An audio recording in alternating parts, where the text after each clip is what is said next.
All right. So, I mean, you mentioned the cancer coming back like 1 or 2 years later. Is there any known cause of it coming back, or is it just that the cell is slow growing? Yeah, yeah, we don't have good data on why cancer comes back that far out. There's a interesting phenomenon with testis cancer called late relapse, which is patients who are treated with chemotherapy and presumably cured. Those patients could be 2 years out, 5 years out, sometimes 10 years out. And there's still about a 1 to 2% chance that those patients have a late relapse, which we define as recurrence or relapse of the cancer more than 2 years from their initial chemotherapy. And for those patients, this recurrence manifests with a rise in their AFP level. For most patients, some patients don't have that, but for a large group of patients, they have a rise in their blood AFP levels. And usually on pathology, that ends up being a yolk sac tumor histology as well. Those patients, those tumors remain chemosensitive, so you can treat them with chemotherapy. They remain chemosensitive, but usually they're not chemo-curable, meaning when you treat them with chemotherapy, they tend to recur despite chemotherapy.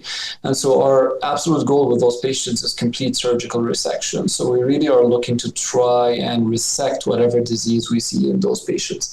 So those are patients who have late relapse. We don't really understand why a cancer would come back 5 or 10 years later. I think our latest late relapse was 25 plus years later from their initial chemotherapy.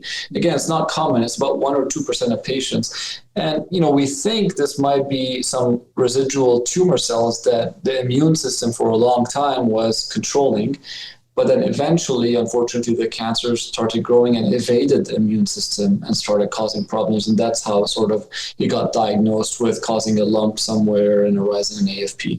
That's why we strongly advocate for patients who have completed chemotherapy for metastatic testicular cancer that they should still be seen annually with their oncologist or with another provider, but preferably their oncologist once a year. And at our institution, at least once a year, we get tumor markers, including AFP and ACG.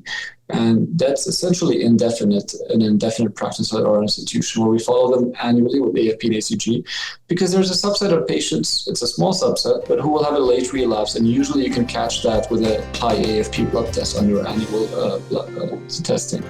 For more information and resources for your testicular cancer journey, visit testicularcancerawarenessfoundation.org.